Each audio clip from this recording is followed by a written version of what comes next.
Hello, and thank everybody for coming out today. Uh, the Washington County, Virginia Sheriff's Office has been investigating a lot of illegal drugs here in the community, and thanks to that and a lot of support agencies around, we had a grand jury return about 149 indictments, and that was on 63 individuals in our community. Currently, we've got 36 of those already arrested, and the others are still outstanding, and officers are working throughout the night to go ahead and capture those. These drugs, they're hard drugs, as we call them. It's fentanyl, heroin, cocaine, some of the other Schedule I drugs, and this is some of the most dangerous drugs in my 35-year career that I've ever dealt with. That's how dangerous they are, and it's a good day whenever we can take dealers off the street that's dealing this poison out to our community.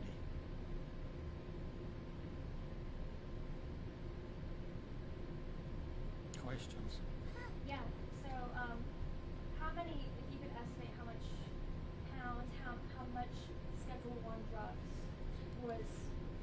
We've got Schedule I, Schedule II, and we also got some pharmaceutical drugs that were being diverted. As far as money-wise, I'm not real sure as far as monetary value. We also got some firearms that these drug dealers were carrying, also selling the firearms. The officers and the detectives have purchased these firearms, so that's going to be some additional charges on them. This investigation's been going on about 6 months. We ended up getting some lab analysis back from our state lab. Currently they're about 4 months behind. We look for another few of these waves to go in the future. This is just the ones that we've got back so far.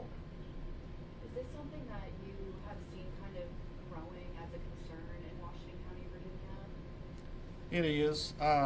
We try to keep up on the drug trends that's coming throughout the United States, and some of these drugs that we've ended up getting in this wave, they are Narcan proof.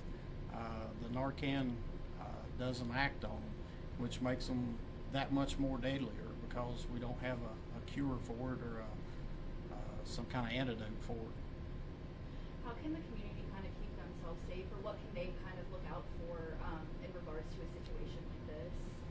If you suspect, that some of this illicit drug use has went on, don't touch anything with your bare hands. Call us. We'll come out and test it, take care of it. There's just a minute amount of some of this drug that'll take and kill a normal human being. I know you said this was kind of something in the works for 6 months. What led to this? Did you guys receive tips, or how was this kind of brought to you all? We have constantly been focusing on some of these drugs since I came into office, and now that we've joined forces with the DEA and some other federal task force. We've also joined with the Virginia State Police, which gives us more authority, I guess you would say, and we can go into different jurisdictions. Most of all of these individuals that we've indicted today they're all just about all from this community. Some of them are like from North Carolina or other parts of Virginia, but that's the ones that are bringing this poison into our community. And so we're hearing about this now because the results are coming in, right? How, talk to me about why now? I can take that one. The grand jury meets in Washington County 4 times a year. It's always the 4th Tuesday in January, April, July, and October. So this is our typical grand jury. As you've already heard, it takes a while to build these drug prosecutions. We meet almost daily, or at least phone calls daily with the Drug Task Force. These kinds of cases take a while to develop, and that's the reason it's happening now. The state lab, Department of Forensic Science, they're understaffed, and it takes a while to get these certificates of analysis back once we have a suspect and have some controlled drug buys. I know you said there are still some outstanding arrests that need to be made. What will you all in your department, Washington County, Virginia as a whole, kind of do moving forward in an effort to keep drugs away and out of the community here? We'll keep arresting them. Like I say, we work with, over the past few years, we've worked with other agencies, especially all the way into Georgia, places like that. Tennessee's a big partner, and you know, we concentrate on getting that dope dealer. We may not get it here in Virginia, but we may get it in Tennessee. We've got the dope dealer, so it doesn't matter to us who gets them, as long as we get them. Are these charges mostly state, or are they also federal as well? All of these are state charges.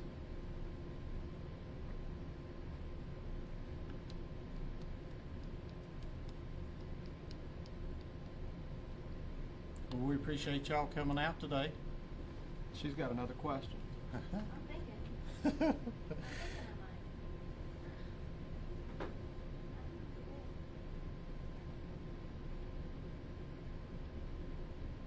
Yeah, I guess the only other thing is, like you kind of already mentioned, Sheriff Andis, that the people like North Carolina, other parts of Virginia, and I even saw some from California, Idaho, those are people moving to the area, right?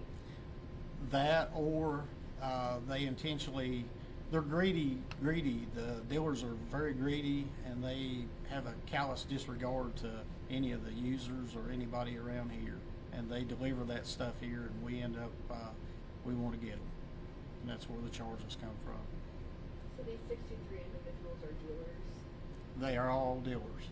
They're not, these are dealers. We bought drugs off of them. Is there anything that we didn't ask you guys? That you Some also of, think is I worth did, mentioning? some of these, I did notice that, some of them are, the ones that ended up getting illegal drugs into a correctional facility. So, it's went that far, even the inmates are trying to get drugs into their facility.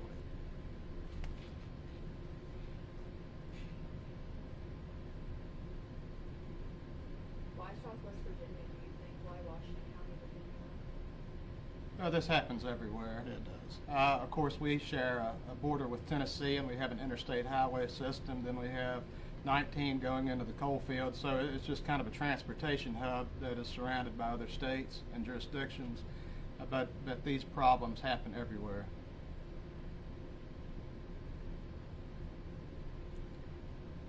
I just have a lot of good workers that likes getting dope. We appreciate y'all. Thank you.